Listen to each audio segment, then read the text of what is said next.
To live is to die, because we don't have a single day more in our lives without, in that moment, having one less day in it. You are sleeping with the enemy, not literally, but psychologically. You invite them to dinner. You text them your secrets. You believe you are building a connection. You are actually handing them the blueprints to your own destruction. Most people think danger looks like a monster. This is a childish fantasy. Niccolò Machiavelli, the man who saw the human soul without its makeup, knew the truth. Real danger doesn't frown. It smiles. It compliments. It offers help before you even ask for it. 5 centuries ago, this man wrote The Prince. It wasn't just a book. It was a field manual on power, written in exile after he was tortured and cast out by his enemies. He knew that the greatest threats don't come from declared enemies. An open enemy is a blessing. No, the people who will truly ruin you are the ones currently sitting at your table. They are the Trojan horses of the human psyche, and you are watching this because you feel it. A subtle friction, a sense of exhaustion you can't explain. You are here because you are tired of being the prey. In this video, we are going to perform an autopsy on your social circle. We will use the ruthless, unfiltered lens of Machiavelli's philosophy to identify the 7 types of people you must excise from your life immediately. Not distance yourself from. Excise like a tumor. This is not about being toxic. That is a weak, modern word. This is about survival. Because if you do not identify them now, by the time they reveal their true face, you will already be bleeding. Let's begin the surgery. Number 7. The tyrant of pity. The first person on this hit list is the most insidious because they disarm you with their suffering. This is the tyrant of pity, what some call the professional victim. Their life is a perpetual catastrophe, a never-ending series of injustices where they are always the hero in a tragedy of their own making. They have perfected the art of weaponizing pity. This person doesn't just have problems, they curate them. They are masters of blame shifting, possessing a supernatural inability to accept responsibility. It is always the toxic boss, the cruel universe, the unsupportive partner. You will never hear them say, "I made a mistake." Instead, you will get a monologue about how circumstances conspired against them, yet again. Their primary weapon is guilt. They pull you in with a cry for help, making you feel like a savior. You listen, you advise, you help, you feel good for a moment. But with this person, the need is a bottomless pit, for their reliance on you becomes a crippling dependency designed to drain your time, your energy, and your resources. Conversations are not exchanges. They are emotional black holes that suck all the light out of the room.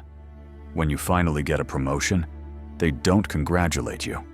They say, "It must be nice to have the energy for that." Some of us are just buried. The implication is clear. Your success is an insult to their struggle. Machiavelli would have seen this person not as weak, but as a cunning aggressor in disguise. They exploit the social contract that says we must help the suffering. While you see a wounded bird, Machiavelli saw a predator that learned feigning injury was the best way to lure its prey. You cannot save someone who is determined to drown, especially when they are holding their own head underwater, or offer support once. When you see a recurring cycle of crisis and blame, you must erect a boundary. Your empathy is a finite resource. The tyrant of pity will consume all of it and leave you with nothing. Number 6. The flattering viper. Next on the list is a figure straight out of a royal court. The flattering viper, the one many call the smiling assassin. On the surface, this person is your biggest fan. They enter your life with a dazzling display of admiration, a tactic modern psychology calls love bombing. They praise your work, laugh at your jokes, and mirror you so perfectly that you feel an instant, profound connection. This person, you think, truly gets you. Wrong.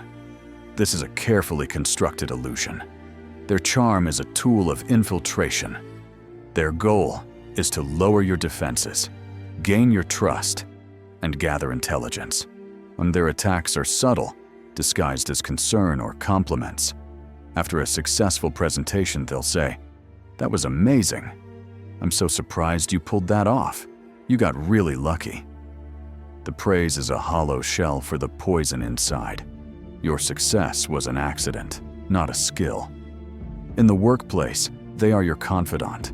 You vent your frustrations, and they listen with sympathy. A week later, your private words are repeated to your manager, twisted just enough to make you look incompetent. When confronted, they feign innocence. "Oh no, I was just trying to defend you. I must have explained it poorly." They position themselves as your clumsy ally while actively sabotaging your reputation.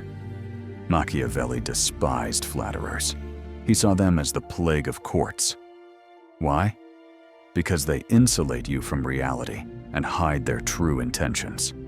A person who overcompliments you is often hiding their true intentions. They are a human Trojan horse, a beautiful gift that carries destruction within it. Become a connoisseur of sincerity.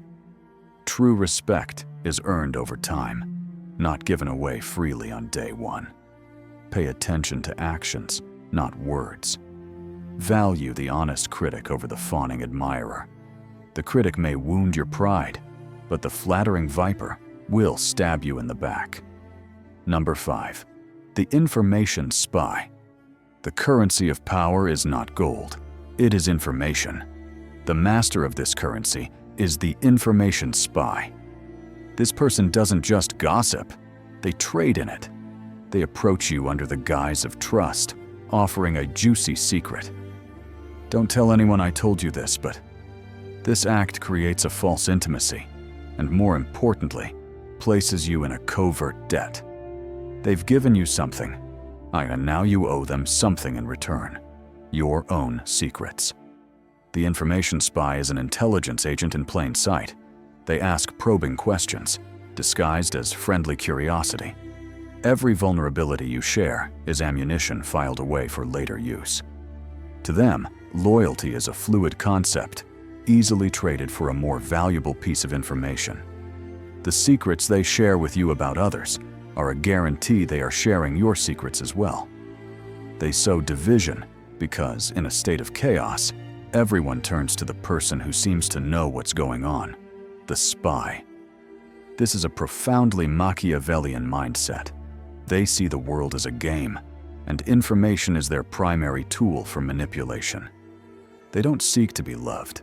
They seek to be essential. Practice the art of the gray rock. Be a black hole for gossip. When someone comes to you with a rumor, listen politely, but do not engage or reciprocate. Offer non-committal responses like, "That's interesting," and change the subject. Never forget this rule of human physics. The person who tells you everyone's secrets will never, ever keep yours. Number 4. The weaver of covert debts. In the world of power, nothing is ever free. This is a lesson personified by the weaver of covert debts, what some might call the scorekeeper. This person appears to be the most generous soul you've ever met. They insist on paying. They offer favors you didn't need. They go out of their way to help. You think, what a good friend.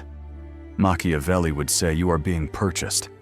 These gestures are not kindness, they are investments. Every favor is a coin placed in a meter, and eventually, the time runs out. They are creating a covert contract you never agreed to sign. When they need something, they will remind you of their past generosity, often with the phrase, "After everything I've done for you." The moment you hear those words, the mask has slipped. You are trapped by a sense of obligation. A true gift has no strings. A bribe has a rope attached. This person is dangerous because they make you doubt your own autonomy. When you try to set a boundary, they call you ungrateful. And because you are a decent person, you believe them. You fold. Machiavelli warned that he who causes another to become powerful ruins himself. By accepting their unsolicited help, you are giving them power over your conscience. Stop accepting free things. If you didn't ask for it, politely reject it or pay it back immediately. Son, cancel the debt before it compounds. If they get offended that you settled the score, you have found your weaver. Cut the string. Number 3, the envious mimic. There is a form of hatred that looks exactly like admiration. This brings us to the deeply unsettling figure of the envious mimic. They are a shadow drawn to your light, not to celebrate it, but to steal it. They operate from a place of profound inadequacy. They see something in you they lack, and instead of building it, they choose to copy it. Their campaign begins with intense admiration. They study you. Then, you notice strange parallels. They start dressing like you, using your unique phrases, adopting your hobbies. This is not inspiration. It is identity theft. They want the praise you get without putting in the work. Perversely, their imitation is also a way to erase you. The psychological mechanism here is not just jealousy. Jealousy is wanting what you have. Envy is wanting you not to have it. The mimic does not want to be like you. They want to replace you. They are a void looking for a shape, and they have chosen yours. But because they lack your lived experience, your resilience, your substance, they resent you for it. This relationship always ends in betrayal. It has to. As long as you exist, you are a reminder of their inauthenticity. To fully become the character they are playing, they must destroy the original. You are nurturing your own executioner. Starve the copy. Stop giving them the blueprint. Withhold your true thoughts, your next moves, your real feelings. Watch them panic when they can no longer feed on your identity. They will lash out, and then they will leave to find a new host. See, let them. Number 2, the architect of misfortune. Some people are storms. They don't just encounter chaos, they create it. This is the architect of misfortune, the one some call the crisis magnet. Stability bores them. Their life is a relentless series of emergencies, betrayals, and catastrophes, and they are always at the epicenter. If there is no crisis, they will provoke one just to feel something. They pull you into their orbit with an urgent plea for help.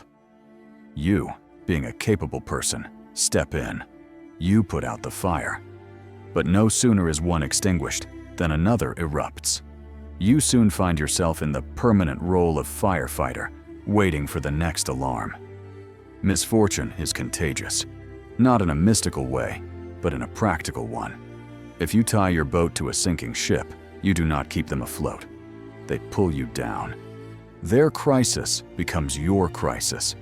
Their bad luck is almost always the result of poor impulse control and a refusal to learn from mistakes. But they will never admit that. To them, the universe is a bully. They don't want a solution. If you offer one, they will find a reason why it won't work. They want a witness to their suffering, to validate their victimhood so they don't have to change. You must disengage. Your help is not a solution, it is fuel for their cycle. You can say, "I care about you, but I cannot be involved in this drama anymore." You have to be willing to let them face the consequences of their own chaos. It is not your job to put out the fires they continuously set. Number 1, the moral assassin. We have now arrived at the most dangerous person on the hit list. This individual is so destructive because they wield the most powerful weapon of all, virtue. This is the moral assassin. They destroy you by weaponizing righteousness. They wrap their personal attacks in the noble cloak of a higher cause. They don't just disagree with you, they judge you, condemn you, and seek to excommunicate you from the social group. This person presents themselves as a paragon of virtue. This gives them, in their own mind, the authority to act as judge, jury, and executioner. Their method of attack is public shaming and character assassination. If you make a minor misstep, they reframe your action as a moral failing, a sign of your inherent corruption. They don't say you have a bad idea. They say you are a bad person. They rally a mob, creating a frenzy of outrage. Friends, afraid of being the next target, distance themselves. There is a specific kind of sadism that disguises itself as virtue. Their public shaming of you is not an attack, it is accountability. They experience a sadistic thrill from destroying someone while being praised for their righteousness. Machiavelli himself was a victim of this.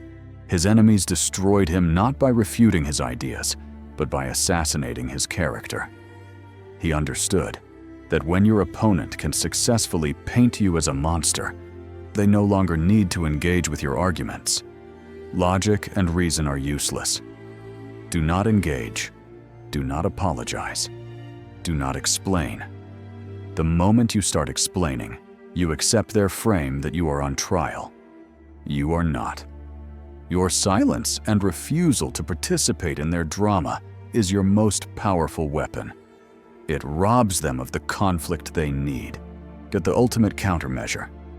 We have unmasked the 7 destroyers. The purpose of this knowledge is not to make you fearful, but to make you formidable.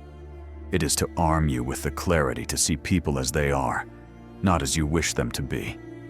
The ultimate defense is to become ruthless with your time and your trust. Master observation. Enforce boundaries without apology. A boundary without a consequence is just a suggestion. Embrace strategic silence. Never wrestle with a pig. You both get dirty, and the pig likes it.